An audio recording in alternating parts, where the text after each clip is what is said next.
Welcome, everyone. Come on in. I hope you're having a good evening. Uh, it's a lot to discuss, and it's been a busy several past. I mean, every day's been. I forgot the last time I slept normally, but come on in, guys. Welcome, Madge, Caroline. Come on in, Dimitri, Tanya. Come on in, guys.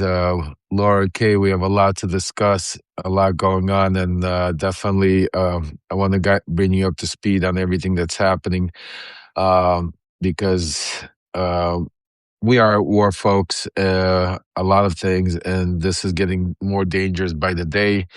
Exactly, Dimitri. What a day. So slam those hearts and let's get as many people in here because I'm going to break down some stuff for you that the media is not talking about. They're not connecting the dots. We're going to connect some of the dots. We're going to discuss what some of my insiders are telling me, what I'm hearing from some of my sources, what also what is being actually played out. So first of all, I want to start off by saying, folks, we're watching literally the same thing. I don't know. I don't want to sound like a broken record, but if you saw what played out in Venezuela, you're watching more or less the same routine being played out right now. First of all, let's start off by saying that the Ayatollah Khamenei is dead. It's been confirmed.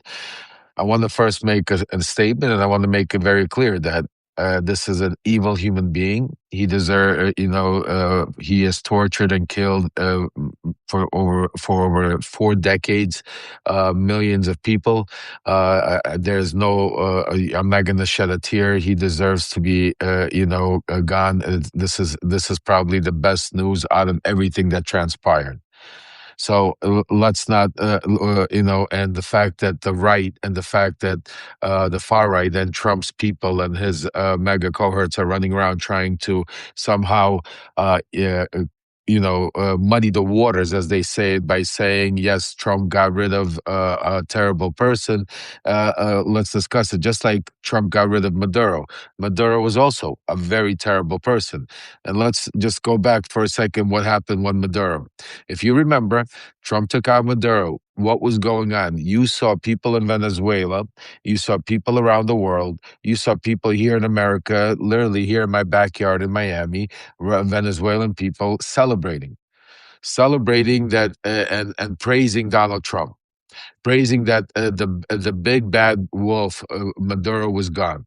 And in reality, they had all the right to celebrate. They had all the right to be happy because Maduro caused so much death, so much evilness, so much hurt to so many people. So many people, that had to then can't go back to their own country because of Maduro. But it wasn't just Maduro. It was a regime. It was a group of people. It was a group of people that were doing it. Maduro by himself could not get out, just like Donald Trump could not do everything he's doing by himself. He needs accomplices like the Pam Bondis, like the Cash Patels, like the Tulsi Gabbers, like the Pete Hegseths. That's why same thing as Maduro. Same thing as the Ayatollah.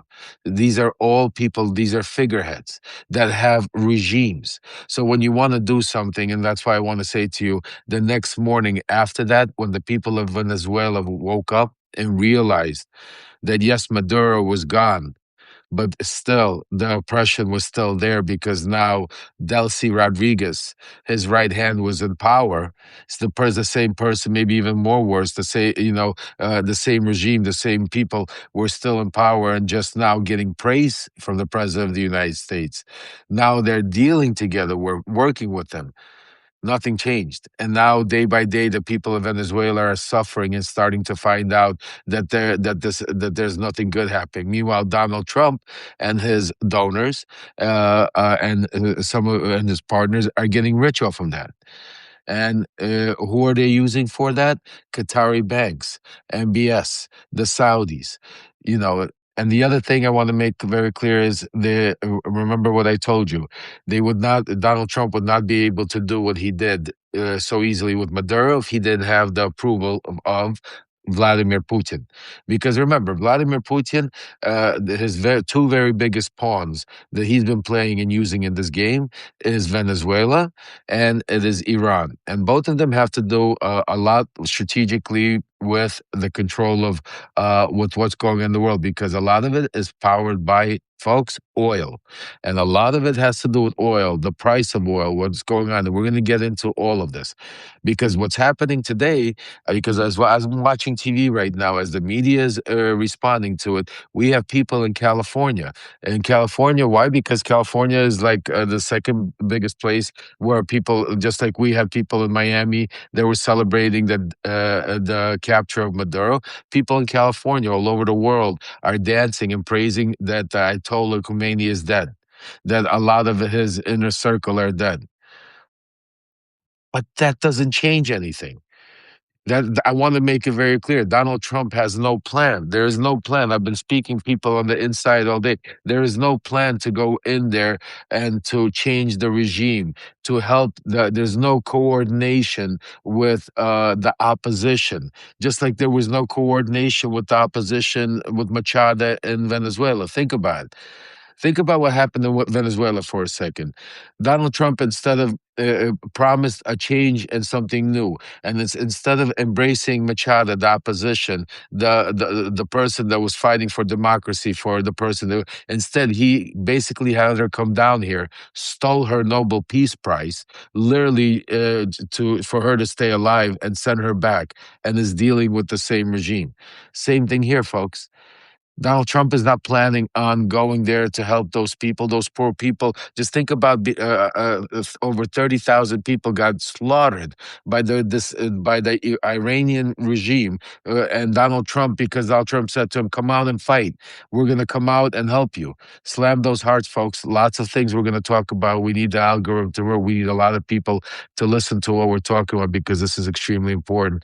And I know it's Saturday. I know all of you rather be doing something else, but this is, we're at war. We're at war, and this is not. It's a little different than Venezuela, because this is now the next step in the strategic game that Putin and them playing. Because also you have to keep in mind, hey Jay, the main people that are involved it's the same players.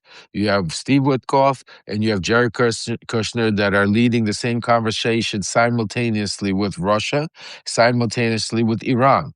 Russia also, you don't see big condemnness coming out of Russia over these attacks in Iran. Think about it. Where is Vladimir Putin? How come Vladimir Putin is not Iran? Think about it. Iran is and Russia are like this. The drones that Russia is using against Ukraine, we talk about all the time, are Iran's. Iran helps Russia with their shadow fleets and oil. So think about it. Like all of a sudden, Trump attacks Iran, and Putin doesn't even make a statement, doesn't even condemn it, doesn't even says, "How dare you do it?" Because this is all coordinated, folks. This is all part of a plan. This is it's part of, because Putin and Trump and people like Netanyahu and people like MBS, it's all coordinated because they all get something.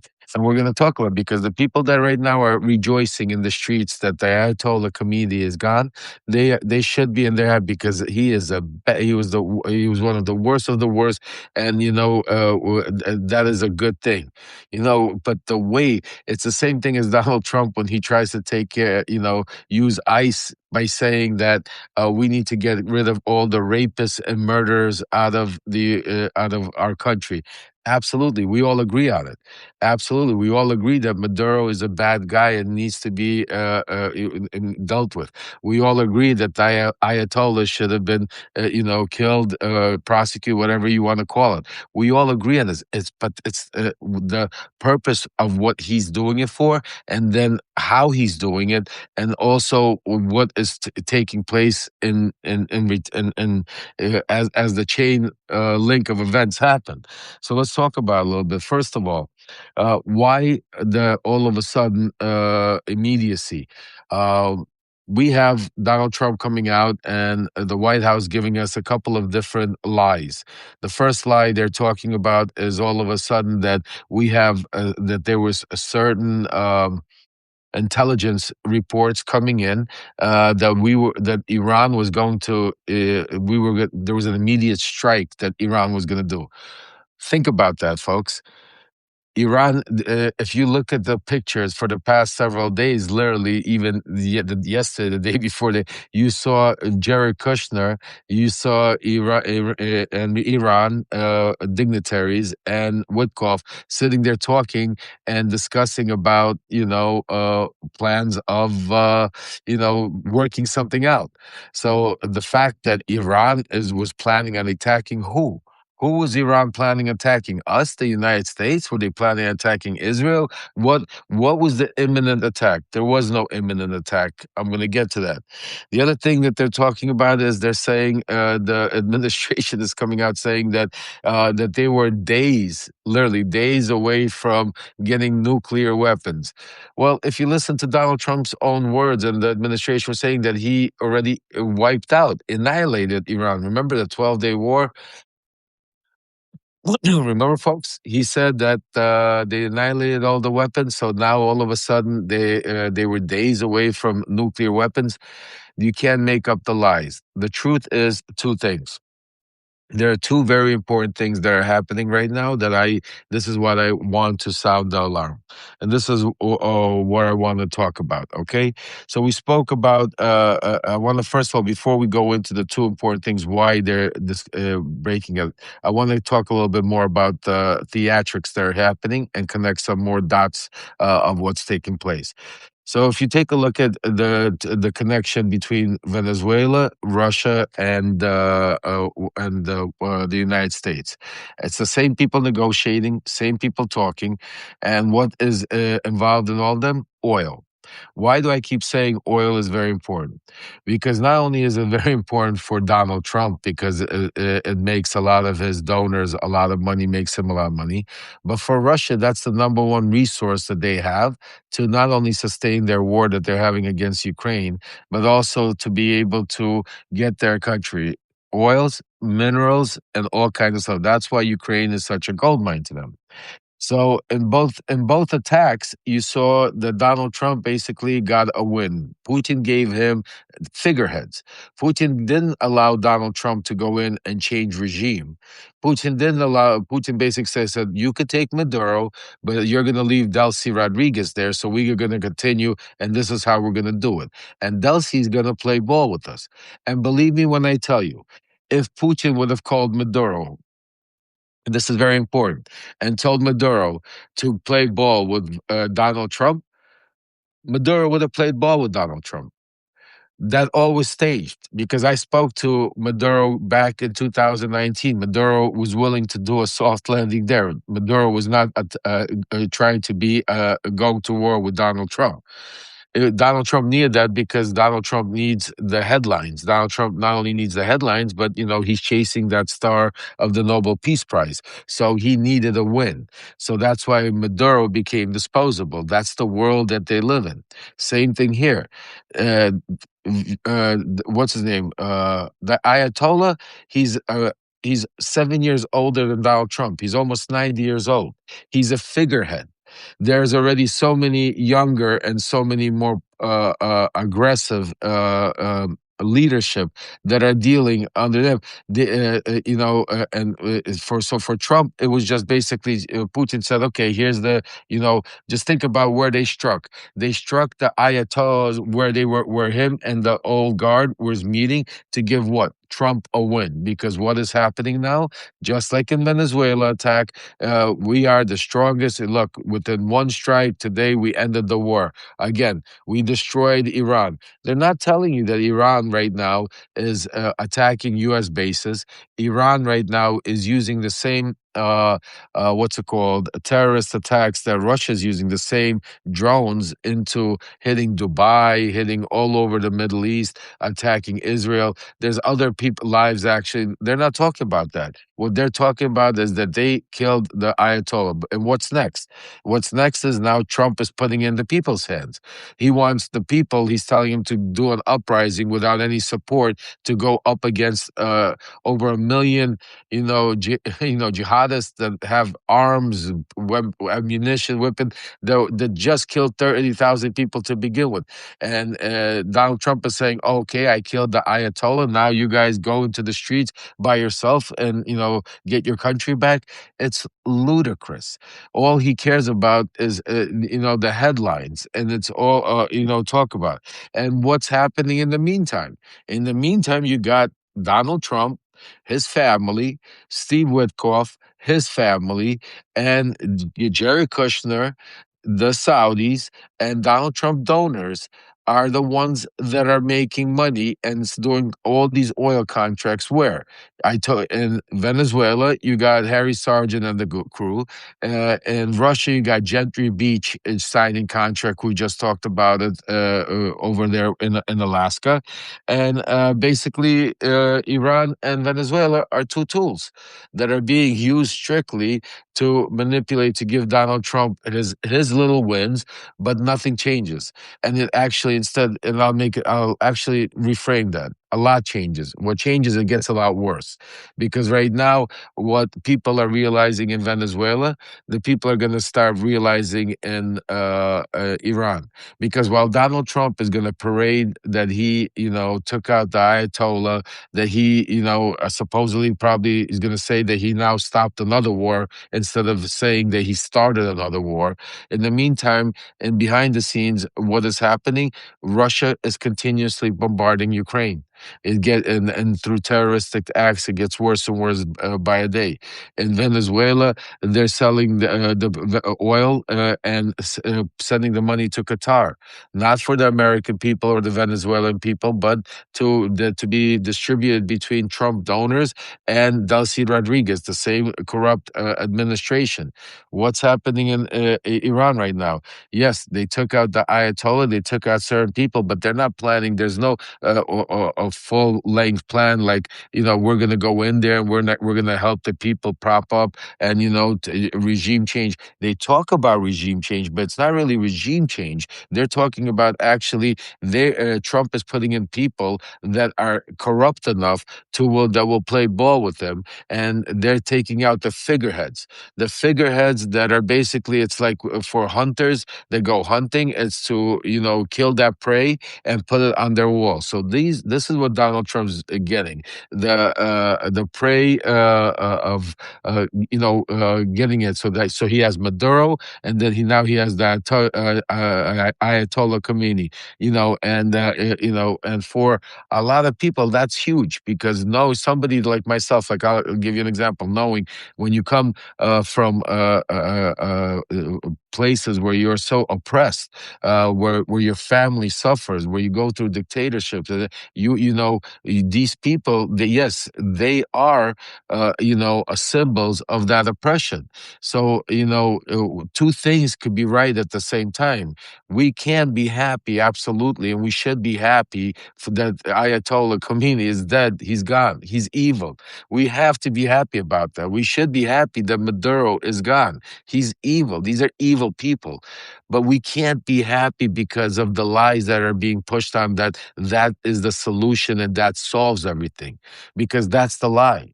Because those, like I said, are just figureheads and trophies.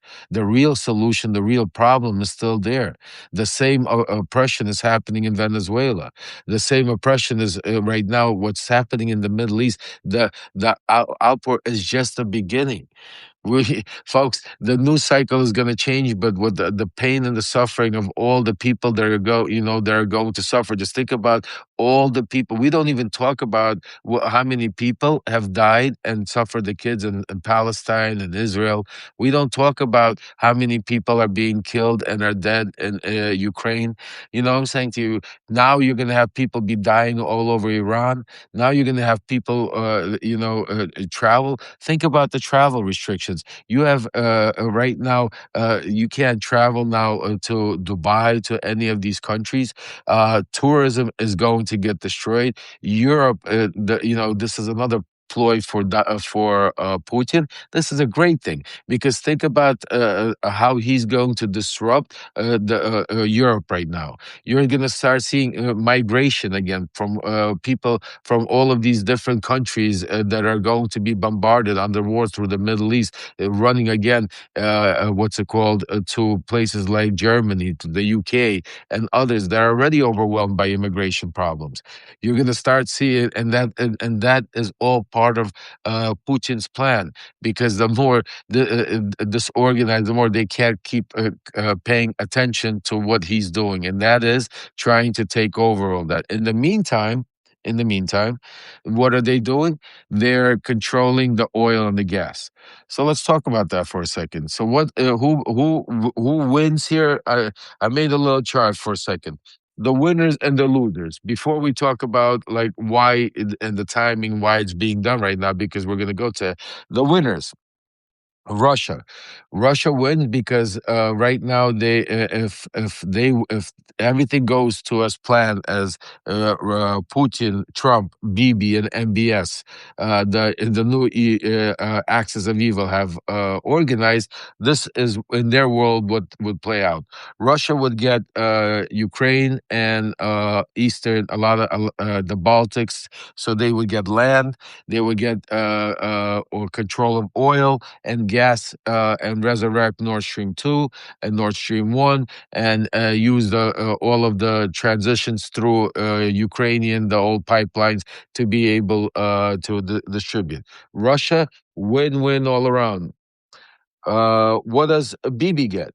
Bibi gets land, what he wanted. He wants to take over all of, the Western, the Heights. He wants to take over the Gaza Strip. He wants to annihilate all Palestinians.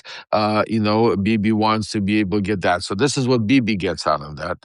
MBS obviously gets, what do they make the most money on? Oil. And if the price of oil goes up, they're going to make a lot of money. And Donald Trump, what does Donald Trump get out of it? Donald Trump gets out of it, his family makes a lot of money. His donors make a lot of money. And who are the losers? Well, the American people are the losers, because we have to deal with all the tariffs, the outfalls, and everything else that are going on, and the economy. The Europeans are losers because their economy is going, and they're worried about wars and bombs being thrown at them. Ukraine, people are dying, losers. Venezuela, nothing changes, they're losers. Israel, the people of Israel are constant threat, losers. Palestinians are getting destroyed, losers. And I could go on. Middle East, losers. There's nobody wins out of this. The only people that win are Putin, Trump, Trump's inner circle, Bibi, and MBS. And it's because what's going to happen today is the weekend. And Kimberly, I'm going to tell you what we could do about it. Just bear with me. I got to give you everything that's going on, and then hopefully I'll connect the dots. And because look, at the end of the day, this is very scary, very dangerous. I believe me. For me to come out here right now, almost at 10 o'clock at night on a Saturday, I'm so tired. I can't even explain to you how tired I am. I have so much going on. It is trying to, plus I have two little ones that are under the weather, they're sick. But this is so extremely important, and I want to make sure you guys are aware, because the connecting of the dots is the important part, and then what to do forward. We're going to speak about. I'm going to give you a call to action towards the end. So keep slamming those hearts. Make sure we get as many people in here as possible. And the number one thing is definitely spread the message to as many people as you can. What I'm telling you here, because what the real thing they're trying to do, folks, is they're trying to cover up two things, very important things. It's the Epstein files, which you know of, which we talk about every day, and very importantly, why the Epstein files is important is because what happened in the past week or so. If you recall, we've uncovered a lot of important stuff in the Epstein files, and some of the real important, really breaking stuff. Besides the Zorro Ranch, besides all the Lutnick stuff, besides all of the stuff going on, we discovered the Wolfpack, everybody discovered basically that there's another 13 to 15-year-old victim that actually filed a complaint against Donald Trump that was very similar to Katie Johnson's. It's not Katie Johnson, but it's important because it was very similar. It was in the sense that she was underage. It was vile and vital things that she said there. The FBI took the complaint. We know it because we found the records. We found records, and we've been, and now all of a sudden there's 53 pages. That's right, Stacy. 53 pages that are missing. That are missing that have to do with this. Why is this the biggest thing right now in the Epstein file? Because this is the direct link, direct connection to Donald Trump actually raping and sexually assaulting an underage girl, a child, a 13 to 15-year-old, and this is a direct link. Right now, the Wolfpack, Ellie hasn't slept. I don't know if you guys even seen her. I've spoken to her behind the scenes. She's like, Lev, I'm not stopping till I find those 53 pages. Zev is looking for them. We got people. My son Aaron is looking for them. Though, and we're trying to, get over to be able to find it, so this way Congress could go and try to find them in the redacted files, because those 53 pages could be the thing that breaks this whole thing wide open. So this is one of the main reasons why Donald Trump did what he did, and the timing what he did, because there was no imminent attack that was coming on the United States from Iran. There was no Iran was not days away from doing nuclear weapons, so I want to make it clear, it was because Donald Trump needed to distract, and by distraction, wag the war, he did that. So again, like I said, two things could be right. Two things. The fact that we got rid of and we killed the Ayatollah, and he's a really bad guy. That's a good thing. The fact that we don't have a plan of how to do it, that's a very bad thing, because sometimes, at least you deal with what you know, and, because of the disruption and what now is going to take place, we don't know what's going to happen, because now you're going to have what Donald Trump doesn't understand and doesn't count on is all the radical groups, because of the religion involved and all these thousands of years of fighting between all of these religions, how all of these different groups the fight for the control that's going to happen. Donald Trump is making it believe like, oh, okay, we took out the bad guys and now the people could do an uprising and people are just going to walk in there and take their democracy back. It doesn't work that way. And that's why, the lie that they're trying to feed by saying, well, how could you not be happy that the Ayatollah is dead? No, we are happy. We're happy that the Ayatollah, but that doesn't solve the Iranian, the people of Iran's problem. It doesn't solve our problem. Doesn't solve anybody's problem. If anything, it could have ignited, and it probably did ignite, a tremendous, tremendous chain in the link of events that's going to be a lot worse. So the Epstein files is very, very important. But there's something also extremely, extremely important, folks, that I keep sounding the alarm that nobody's talking about. And we had, the Washington Post wrote about it, but I don't understand why people are still, and I'm asking each and every one of you, I need you to go out there, just like what we did with the Epstein files. And you know what? Maybe, Jay, I'm thinking about, we might start up another petition having to do with for Congress to look into Tulsi Gabbard, what she's doing with our election reforms, folks. Because this is the other thing. I want to make it very clear, because right now Donald Trump is trying to to federalize our elections, and I know, and I don't want to take away that we have a war going on with Iran, but folks, the only way we're going to be able to stop this madman from stopping wars in Iran, the only way we're going to stop this madman from causing all this chaos and destruction all over the world, is we need to be able to get him out of. We need to be able to get Congress. We need to be able to get people, some new blood into Congress. We need some fighters there. Like I'm telling you, every day more and more. I'm so discouraged. I'm so upset that we don't have people inside that could that could go out there and do that. And we're gonna, yes, guys. You know what? I see all the yeses. Jay, go. Let's get on it. Let's get another petition, and let's get this petition. Let's get that going. We'll get that started tonight and tomorrow. We're gonna put that out there, and then we're gonna bring that, because this is incredible. This is ridiculous. This we cannot continue to have people going out there, because this is not a game. This is not going. Just think about, and it's the same routine. It doesn't matter if it's Donald Trump taking the National Guard or his Gestapo ICE and going into Minnesota, disrupting things, killing people, and leaving there like nothing ever happened. The same way as Donald Trump went into Venezuela, kidnapped Maduro, and basically started, dealing with administration. The same way he just went in there and started shooting up, bombing Iran, and disrupting it. And now it's a volcano that's erupting all over the Middle East. Why? Because it takes away the attention from what he's doing here. Because what he's doing here is those two things: is A, he's trying to cover up the Epstein files, and two, he's trying to stay in power. He's trying to steal the elections, because if he understands that his numbers are so below the water, I can't even explain to you.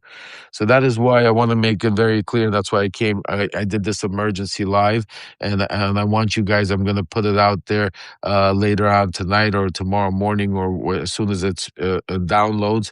I'll put it out, and I'm asking each and every one of you to go spread this, to let everybody understand, to connect the dots, that this is not about helping the people in Iran. It's not about helping the people of Israel or the people of Palestine or the people of Venezuela.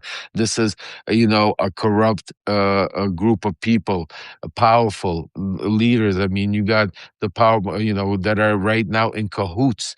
They're trying to use the, prices of oil. Just think about it. I can't even imagine what would happen. What will happen on Monday, when the markets open up. Because remember, those of you that were following me, I told you this is going to take place Friday, Saturday, because I was speaking to my sources, because of the direct play, because of this. They needed a few days of this chaos. So when the markets open up on Monday, I'm telling you, you're going to see oil prices go up.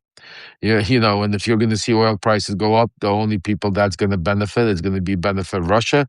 It's going to benefit, Trump. It's going to benefit MBS, the Saudis. It's going to benefit, Delcy Rodriguez, who's partners in and with Donald Trump. So, we need to expose all this corruption. And all day, every day, I don't sleep at night thinking what else we could do. What else we could do to be able to, because, we need some strength, some backbone in our Congress people. And for some reason, right now, it's up to us. We don't have nobody on a white horse that's going to come on in. So, folks, I ask of you. I know it's Saturday, and I apologize for, and I thank you for, taking your time. But this is extremely important. So I ask of you to spread the message. Make sure, if you haven't become a paid subscriber, and you can, please become paid subscriber, because not only I'm honest with you. I don't have corporate sponsors, don't have billionaires. The way I pay my bills and am able to do this is because of all your subscriptions, because of all your paid subscriptions, because of all your donations and support. And I'm honest, and I will always tell you that. And as you could see this year, and not only I promise you, no more just sitting home, no more talk. It's action.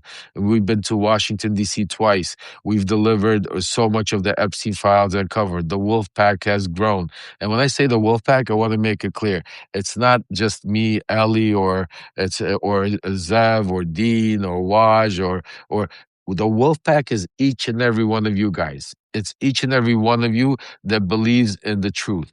The Wolfpack stands for each and every one of us that wants truth, speak truth to power. The Wolfpack stands for each and every one of us that wants accountability for all of these nasty human beings that hurt these young children. The Wolfpack stands for all of us that want to be get justice for the survivors and for the victims. The Wolfpack is for all of us that want peace in in not only in the United States but in the world. The Wolfpack is about being able to have people like getting rid of dictators like the Russians out of Ukraine and being able for them to have peace. The Wolfpack is about getting rid of far right wing dictators like Bibi Netanyahu that continue that all they wants to do is land war and any destruction. And I want to make sure that the Wolfpack is about, it contains every nationality from Russians, Ukrainians, Jewish, Arabs, Muslims, Palestinians. We're all the Wolfpack. We're all one human being because we're all human. And that's the one thing that unites us all. We're all individuals and we all want everybody to be able to live in a normal, free society and be able to have our kids grow up. So that's what the Wolfpack is about. And right now it's about the Epstein files, but we're never going to stop speaking truth to power. So it's each and every single one of you today that is out there, that is helping with the Epstein files, that is spreading the message. To each and every shout out to the volunteers, special shout out to Jay. Jay, God bless you. I thank you every day for all the hard work you do and all the volunteers out there. There's so many of you. I apologize. I don't want to start naming them because I won't be able to name all of you, and I don't want to just leave some of you out there. But I know who you are. I know all the hard work you guys do by spreading the message, by going out, writing the letters to Congress people. But I keep telling you now, more than ever, we need to keep it up. We need to make it stronger and more powerful. So, folks, if you can, become paid subscribers. That's the best way to help with the algorithm and to spread our message. If you have, contribute to our GoFundMe. If you can't, find somebody, spread the word, whoever can, because we're only getting started. We're only getting ready to get on the road and travel. And, a lot of it costs a lot of money. But you know what? We're going to do with what we can, because the one thing I promise you is I will never bow down to any big corporation. I will never bow down to any billionaire to be able to preach some sort of message. The only thing I care about, the only thing that this platform stands for is truth. And that's why truth, as you've seen, those of you that have been with me for the past 6, 8, 9 months, I don't know how long we've been on this platform together, you see sometimes saying the truth is very difficult. And sometimes the truth causes a lot of, people to be unhappy. Sometimes the truth causes sometimes friction even in your own family and in your own friends. But I promise you, folks, the one thing that it will always unite us, no matter how difficult it is the truth. And that's why here at Lev Remembers, and that's why the Wolfpack, we will always speak truth to power, because the truth has teeth. So on that note, I want to wish every one of you a happy, whatever is left of your Saturday. Try to take some time off tomorrow and get some rest on Sunday. I'm going to try to get some rest also. Hopefully there's no crazy breaking news, because I'm extremely tired and we have so much coming up this week. I want to just mention Wednesday or Thursday, we're going to have some extremely breaking news. So stay tuned for that. And I want to make sure that tomorrow, if you can, spend some time with your loved ones. Like I always say, pick up that phone, call your loved one, tell them you love them, your parents, if you have them, your kids, your pets, or your friend, or just yourself. Sometimes, just spend some time for yourself, grab a book, or, watch some TV, watch your favorite show, turn the news off, because I promise you, what's happening right now, we're not in World War III. It's a lot of theatrics. A lot of it is being worked out. A lot of it is disgusting, and yes, a lot of people are dying here. But I promise you, I want you guys to at least know one thing: the real fight is here at home to be able to save, to stop everything else, and that has to do with what we're doing, and that's uncovering them with the Epstein files, which we're not going to stop. And the other thing is, right now, we're going to start a petition to save our elections, to be able to make sure that Congress does whatever they can, unite, because this should be also a bipartisan. Tulsi Gabbard, she cannot be allowed to be running around with FBI and CIA agents and trying to make up some sort of a story to be able to have Trump go in there and federalize these elections. That cannot and will not happen. If it's the last thing we do, and we will do it. So I want to wish everybody a great night. Love you guys, and I will speak. Like my sister says, always spread your positive energy. The one thing that try to put a smile. I know it's difficult, but play it forward. When you wake up tomorrow, call somebody you love, say some nice words, and try to pay it forward, because that's the only way we'll be able to eventually unite and be together. So I love you guys. Shout out to all of you volunteers out there and all of you supporters. God bless you guys. Have a great night. Take care.